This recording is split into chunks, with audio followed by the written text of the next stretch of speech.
कक्षा 11 के प्रिय विद्यार्थियों, आइए आज हम सभी एक अत्यंत ही रोचक विषय और हम सभी को एक सभ्य नागरिक बनाने में अपनी महत्वपूर्ण भूमिका अदा करने वाले विषय नागरिक शास्त्र पर चर्चा आरंभ करते हैं।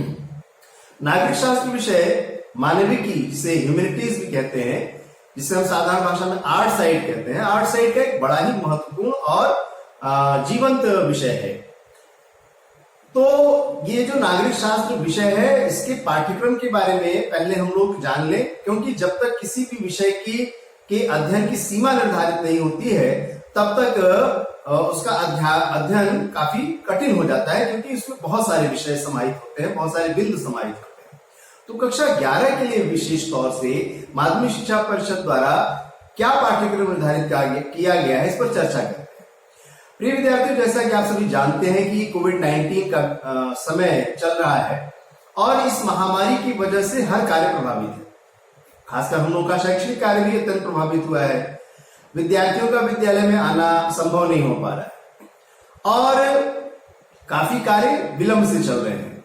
तो इसी बिंदु को ध्यान में रखते हुए माध्यमिक शिक्षा परिषद ने प्रत्येक विषय के पाठ्यक्रम में कुछ कटौती की है और इसी तरह की कटौती का कार्य कक्षा 11 के नागरिक शास्त्र विषय में भी किया गया है।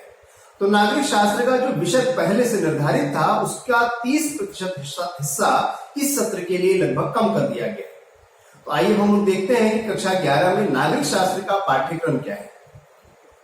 प्रिय विद्यार्थी, नागरिक शास्त्र विषय में आपके सामने एक प्रश्न पत्र होगा, जिसे हम केवल प्रश्न पत्र कहते हैं, और ये केवल प्रश्न पत्र 100 अंकों का होगा।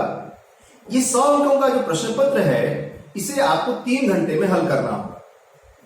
अब इस 100 अंकों के प्रश्न पत्र में क्या क्या पूछे जाएंगे, किन किन विषयों से बातें पूछी जाएंगी, उसको जानते हैं। तो प्यारे विद्यार्थियों, जो हमारा पाठ्यक्रम है, ये 2 हिस्सों में, मूल रूप से सबसे पहले 2 हिस्सों में बटा हुआ है, खंड क और खंड ख।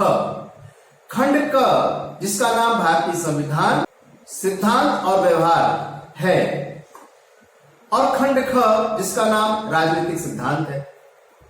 ये दोनों खंड 50-50 अंकों में विभाजित है। इस प्रकार से कुल मिलकर 100 अंक हो गए। अब खंड क, जिसका नाम मैंने अभी बताया, भारतीय संविधान, सिद्धांत और व्यवहार है, इसके अंतर्गत 5 इकाइयां हैं। और जो खंड ख है, जो दूसरा खंड है, जिसका नाम राजनीतिक सिद्धांत है, इसके अंतर्गत भी 5 इकाइयां हैं। तो प्यारे बच्चों, कुल मिलाकर के 10 इकाइयां हो गई। अब खंड ख और खंड क दोनों की जो 5-5 इकाइयां हैं, ये सारी 5-5 इकाइयां, यानी कुल 10 इकाइयां 2-2 विषयों में बटी हुई। प्रत्येक इकाई के अंतर्गत 2 विषय। तो अगर खंड क के अंतर्गत 5 इकाइयां और खंड ख के अंतर्गत 5 इकाइयां, और पांचों कुल मिलाकर 10 इकाइयां हो गई, और 10 इकाइयों के अंतर्गत अगर 2-2 विषय हैं, इस प्रकार से कुल 20 विषय पाठ्यक्रम में निर्धारित है। लेकिन प्रिय विद्यार्थियों, कोविड-19 के कारण जो कटौती की गई है, उसमें खंड क से 2 विषय हटा दिए और खंड ख से भी 1 विषय इस वर्ष के लिए हटा दिया गया। अब खंड क के अंतर्गत वो जो 2 विषय हैं, वो कौन से 2 विषय, ये भी जानें। तो जैसा मैंने अभी बताया कि खंड क के अंतर्गत 5 इकाइयां हैं, तो उन 5 इकाइयों और वो 5 इकाइयां 2-2 विषयों में बटी हुई हैं। तो जो 2 विषय इस सत्र के लिए खंड क से कम किए गए हैं, उसमें से 1 विषय इकाई 2 में आता है। तो इकाई 2 के अंतर्गत जो पहला विषय है, जिसका जो विषय नाम जिसका है चुनाव और प्रतिनिधित्व, यह विषय इस वर्ष पाठ्यक्रम में नहीं है। खंड क से जो दूसरा विषय इस वर्ष नहीं पढ़ना है, वह खंड 4, वह इकाई 4 में आता है। इकाई 4 के अंतर्गत जो 2 विषय निर्धारित थे, उनमें से दूसरा विषय, जिसका नाम है स्थानीय शासन, उसका अध्ययन हम लोगों को इस साल नहीं करना है। तो इस प्रकार से खंड क से 2 विषय इस वर्ष के लिए स्थगित है। अब खंड ख से इस वर्ष के लिए जो हमें नहीं पढ़ना है, वह विषय एक विषय ऐसा है जो खंड ख से इस वर्ष तय किया गया है, इसका अध्ययन छात्रों को इस वर्ष के लिए स्थगित रखा है। वो विषय किस इकाई के अंतर्गत आता है? तो वह विषय खंड ख की जो पहली इकाई है और क्रम में 6वीं इकाई है, उसके अंतर्गत पहला विषय, जिसका विषय नाम है राजनीतिक सिद्धांत एक परिचय, इसका अध्ययन इस वर्ष के छात्रों के लिए स्थगित रखा गया है। तो प्रिय विद्यार्थी, इस प्रकार से कुल 3 विषय हो गए जिनका अध्ययन आपको इस वर्ष नहीं करना है। खंड क के 2 विषय और खंड ख का 1 विषय। वैसे अध्ययन की कोई सीमा नहीं होती है, आप स्वाध्याय से चाहे जो अध्ययन कर सकते हैं, चाहे जितना अध्ययन कर सकते हैं, किंतु पाठ्यक्रम में इस वर्ष ये 3 बिंदु, ये 3 विषय स्थगित रखा गया है। अब आइए हम लोग संपूर्ण पाठ्यक्रम पर एक नजर डालते हैं। तो प्रिय विद्यार्थियों, जैसा मैंने अभी पहले कहा कि कक्षा 11 के नागरिक शास्त्र का जो प्रश्न पत्र है, जो पाठ्यक्रम है, वो 2 हिस्सों में, खंड क और खंड ख। तो खंड क से 50 अंक के प्रश्न होंगे और ये खंड क 5 इकाइयों में बटा होगा। 5 इकाइयों में 2-2 विषय तय हैं, तो कुल हो गए 10 विषय।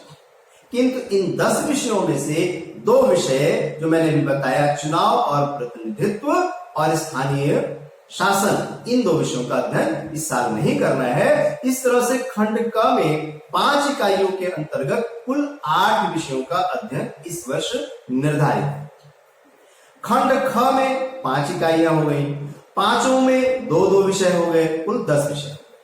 किंतु एक विषय जिसका नाम है राजनीतिक सिद्धांत एक परिचय, इसका अध्ययन इस वर्ष के लिए स्थगित रखा गया है। इस प्रकार से खंड ख के 10 विषयों में से मात्र 9 विषयों का अध्ययन इस वर्ष निर्धारित है।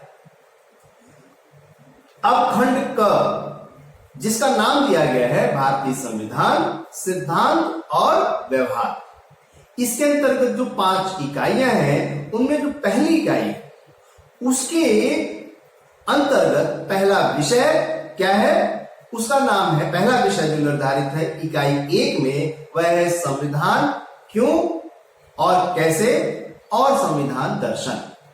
ये पहली इकाई का पहला विषय, संविधान क्यों और कैसे और संविधान दर्शन।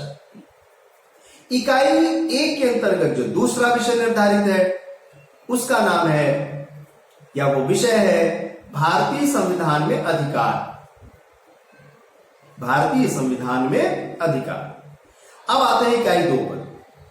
इकाई 2 के अंतर्गत भी 2 विषय निर्धारित थे, किंतु इकाई 2 के अंतर्गत जो पहला विषय है, जिसको मैं बार बार बता रहा हूं, चुनाव और प्रतिनिधित्व, इसका अध्ययन इस वर्ष नहीं कर रहा है।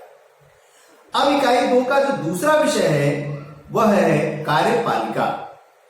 इसका अध्ययन हम लोग को इस वर्ष करना है। अब आते हैं इकाई 3 पर। इकाई 3 के अंतर्गत भी 2 विषय हैं और दोनों विषयों का हम लोग को अध्ययन करना है। पहला विषय है विधायिका और दूसरा विषय है न्यायपालिका। अब आइए खंड क के चौथी इकाई पर। तो चौथी इकाई, इसके अंतर्गत भी 2 विषय निर्धारित हैं, किंतु जो दूसरा विषय है उसका अध्ययन इस वर्ष स्थगित रखा गया है, जिसका नाम था स्थानीय शासन।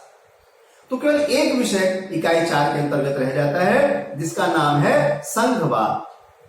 तो हम लोग इस वर्ष इकाई 4 के अंतर्गत केवल एक विषय संघवाद का अध्ययन करेंगे। अब आते हैं खंड क की आखिरी इकाई पर, इकाई 5 पर। इसके अंतर्गत भी 2 विषय निर्धारित हैं और दोनों विषयों का अध्ययन हमको करना है। पहला विषय क्या है? खंड इकाई 5 के अंतर्गत जो पहला विषय है वो है संविधान एक जीवंत दस्तावेज, और इकाई 5 के अंतर्गत जो दूसरा विषय है वह है संविधान का राजनीतिक दर्शन।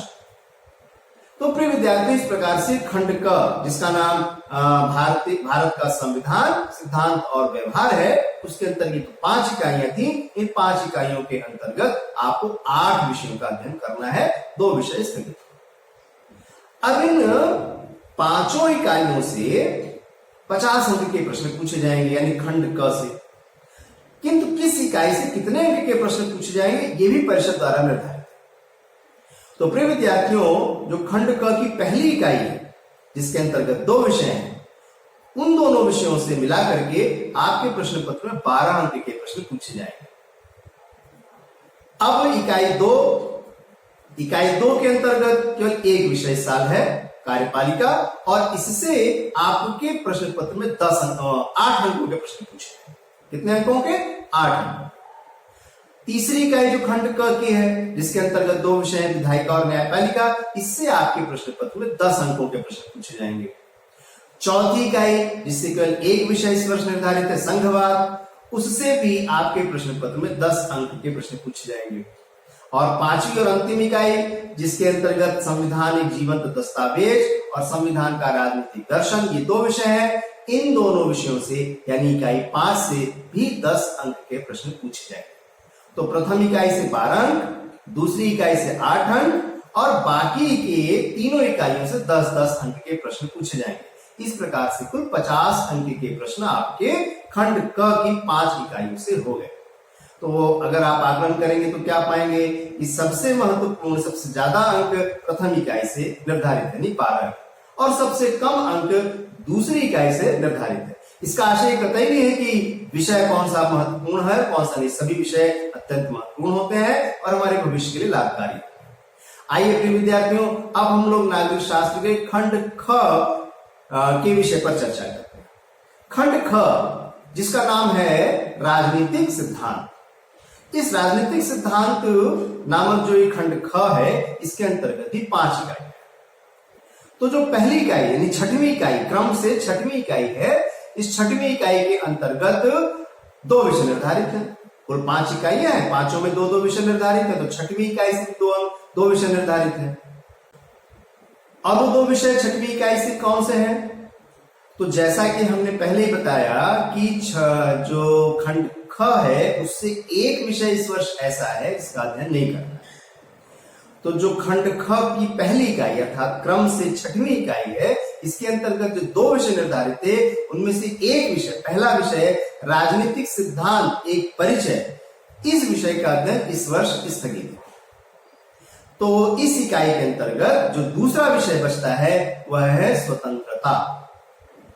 6वीं इकाई के अंतर्गत जो दूसरा विषय है और एकमात्र विषय है 6वीं इकाई में, वह है स्वतंत्रता। अब आते हैं 7वीं इकाई पर, जो इस खंड की दूसरी इकाई है। तो 7वीं इकाई के में भी 2 विषय हैं और दोनों विषयों का अध्ययन निर्धारित है, तय है। उसमें से पहला विषय है जिसका नाम है समानता और दूसरे विषय का नाम है सामाजिक न्याय। अब क्रम से 8वीं इकाई, इस खंड की तीसरी इकाई, इसके अंतर्गत भी 2 विषय हैं। पहले विषय का नाम है 8वीं इकाई के अंतर्गत जो पहला विषय निर्धारित है पाठ्यक्रम में, वह है अधिकार, और दूसरा विषय जो इस इकाई के अंतर्गत निर्धारित है उसका नाम है नागरिकता। अब 9वीं इकाई, इस खंड की खंड ख की चौथी इकाई। तो क्रम में जो 9वीं इकाई है इसके अंतर्गत भी 2 विषय हैं और दोनों ही बड़े ज्वलंत विषय हैं आज के समसामयिक परिप्रेक्ष्य में। खासकर पहला विषय राष्ट्रवाद और 9वीं इकाई के अंतर्गत जो दूसरा विषय है वह है धर्मनिरपेक्षता। इस खंड की आखिरी इकाई 5वीं और क्रम में भी आखिरी इकाई 10वीं इकाई। तो 10वीं इकाई के अंतर्गत भी 2 विषय हैं। पहला विषय है शांति और दूसरा विषय है विकास। दोनों एक दूसरे के पूरक हैं। शांति होगी तभी विकास होगा और विकास होगी तभी शांति भी होगी। तो ये जो विषय हमने आपको बताए माध्यमिक शिक्षा परिषद द्वारा निर्धारित है। खंड ख के अंतर्गत 5 इकाइयां और 5 इकाइयों के अंतर्गत कुल 10 विषय, इसमें से एक विषय 6वीं इकाई का पहला विषय राजनीतिक सिद्धांत एक परिचय, इसका अध्ययन इस वर्ष के छात्रों के लिए स्थगित। अब अंक विभाजन को देख लें खंड ख के। तो खंड क में 50 अंकों के प्रश्न हो गए और खंड ख से भी 50 अंकों के प्रश्न पूछे जाएंगे। किस इकाई से कितने अंकों के प्रश्न आपके प्रश्न पत्र में आएंगे उसको भी आप जान लें, यह भी परिषद द्वारा निर्धारित है। तो खंड ख के अंतर्गत जो 5 इकाइयां हैं, इन 5 इकाइयों से 10-10-10 अंकों के प्रश्न पूछे जाएंगे। तो कुल मिला के 5 इकाइयां, तो 5 इकाइयों से 10-10 अंकों के प्रश्न, कुल 50 अंकों के प्रश्न हो गए। तो प्रिय विद्यार्थी, ये तो रहा आपके कक्षा 11 के नागरिक शास्त्र विषय का पाठ्यक्रम और अंकों का विभाजन। अब एक बिंदु और बचता है, बच्चों के मन में ये सवाल आता है कि प्रश्न पत्र में प्रश्न किस तरह के होंगे। उनकी कठिनाइयों का स्तर कैसा होगा, सरल होंगे, कठिन होंगे, सामान्य होंगे, ये बात मन में आती है। तो प्रिय विद्यार्थियों, जो आपके सामने कक्षा 11 का प्रश्न पत्र होगा, उसकी कठिनाई का स्तर 3 तरह का होगा। पहला सरल, दूसरा सामान्य और तीसरा कठिन। तो जो सरल प्रश्न है, 30 अंकों के प्रश्न आपके प्रश्न पत्र में सरल होंगे, यानी सरल प्रश्न पत्र, सरल जो प्रश्न है उनके जरिए आप 30 अंक प्राप्त कर सकते हैं। और जो सरल से थोड़ा सा कठिन होंगे, जिनको सामान्य की कैटेगरी में रखा गया है, उसके अंतर्गत 50 अंकों के प्रश्न पूछे जाएंगे, यानी सामान्य प्रश्नों को हल करके आप 50 अंक अर्जित कर सकते हैं। और जो सामान्य से भी थोड़ा सा ऊपर है, जिनको कठिन के अंतर्गत रखा गया है, इससे आपके प्रश्न पत्र में मात्र 20 अंकों के प्रश्न पूछे जाएंगे। तो इसलिए बिल्कुल घबराने की आवश्यकता नहीं है, कठिन शब्द सुन करके घबराना नहीं चाहिए। तो सामान्य, सरल और सामान्य ये दो मिलाकर के ही 80 अंक हो जाते हैं, और कठिन के मात्र 20 अंक निर्धारित हैं। इस प्रकार से 100 अंकों का ये विभाजन हो गया कठिनाइयों के स्तर के आधार। अब एक सवाल विद्यार्थियों के मन में यह आता है कि प्रश्नों के प्रकार कैसे होंगे, मतलब किस तरह के प्रश्न होंगे, बहुविकल्पी होंगे, अतिलघु उत्तरीय होंगे, और जो होंगे उनमें से कितने अंकों के प्रश्न पूछे जाएंगे। तो इसका समाधान भी परिषद के द्वारा आपके लिए किया गया है। परिषद ने जो निर्धारित किया है, उसके अंतर्गत नागरिक शास्त्र विषय से कक्षा 11 में आपसे 10 बहुविकल्पी प्रश्न पूछे जाएंगे। कितने? 10। आपको सामने प्रश्न होंगे, उनके उत्तर 4 दिए होंगे, उनमें से एक आपको सही विकल्प चुनना होगा। इस तरह से 10 प्रश्न, और हर प्रश्न के अंक 1 हैं। इस प्रकार से 10 प्रश्नों के 10 अंक। तो बहुविकल्पी 10 प्रश्न होंगे और 10 के 1-1 अंक होंगे। इस प्रकार से कुल 10 अंक के बहुविकल्पी प्रश्न होंगे। दूसरा जो प्रश्नों का प्रकार आता है वह है अतिलघु उत्तरीय प्रश्न। अतिलघु उत्तरीय, जिसमें केवल एक शब्द में उत्तर देना रहता है, अधिक से अधिक एक वाक्य में उत्तर देना रहता है, ऐसे प्रश्नों को हम अतिलघु उत्तरीय प्रश्न कहते हैं। तो आपकी कक्षा 11 के नागरिक शास्त्र विषय के प्रश्न पत्र में 10 प्रश्न अतिलघु उत्तरीय, और ये 10 प्रश्नों में प्रत्येक प्रश्न 2 अंक का होगा। इस प्रकार से अतिलघु उत्तरीय प्रश्नों के अंक हो गए 20, बहुविकल्पी प्रश्नों के अंक हो गए 10, और अतिलघु उत्तरीय प्रश्नों के अंक हो गए 20। अब जो तीसरे प्रकार का प्रश्न है वह है लघु उत्तरीय प्रश्न, जिसमें आपको एक वाक्य में उत्तर या 2-3 वाक्य में उत्तर देना होता है।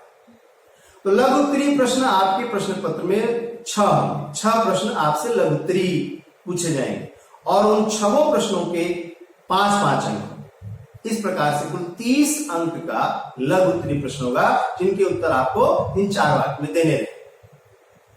दीर्घ लघु उत्तरीय प्रश्न, इसके बाद अगला प्रकार जो है वो दीर्घ लघु उत्तरीय प्रश्न है। मतलब दीर्घ तो है पर बहुत दीर्घ नहीं रहेगा, जिसका जवाब बहुत विस्तार से नहीं देना है, जिनका जवाब ये आप मान चलिए कि लगभग 9-10 लाइनों में, 9-10 पंक्तियों में आपको उसका जवाब देना होगा, 9-10 वाक्य होंगे। तो दीर्घ लघु उत्तरीय प्रश्न आपसे 4 पूछे जाएंगे, और ये चारों प्रश्न 6-6 अंक के होंगे। इस प्रकार से दीर्घ लघु उत्तरीय प्रश्नों के अंक हो गए 24, और अंत में दीर्घ उत्तरीय प्रश्न जिनका उत्तर विस्तार से दिया जाता है, जिनके उत्तर 2-3 पृष्ठों में जाते हैं, ऐसे प्रश्न आपके पेपर में 2 होंगे। यानी 2 प्रश्न ऐसे होंगे जिनके उत्तर विस्तार से देने होंगे, और ये 8 अंक का एक प्रश्न होगा। इस प्रकार से कुल 16 अंक का दीर्घ उत्तरीय प्रश्न होगा। तो विस्तार से जो लिखे जाने वाले प्रश्नों के उत्तर हैं, उनके संख्या 2 होगी और अंक 16 होगा। सभी को आप जोड़ देंगे, 10, 20, 30, 24 और 16, तो कुल 100 अंक हो जाएंगे। इस प्रकार से प्रश्नों के प्रकार में भी अंकों का विभाजन इस प्रकार से किया गया है। तो आप देखेंगे कि परिषद द्वारा जो नागरिक शास्त्र विषय का पाठ्यक्रम है, बड़े ही वैज्ञानिक रूप से बनाया गया है। अंकों का विभाजन भी बड़े वैज्ञानिक ढंग से है, प्रश्नों के प्रकार भी बड़े वैज्ञानिक तरीके से रखा गया है। तो इनको पढ़ने में बहुत ही सहजता हो जाती है, और आपको अंक अर्जित करने में किसी भी प्रकार की परेशानी नहीं होती है। तो प्रिय विद्यार्थियों, हम लोग अगले वीडियो से पाठ्यक्रम की इकाइयों का अध्ययन करना प्रारंभ करेंगे। तब तक के लिए शुभ मस्त।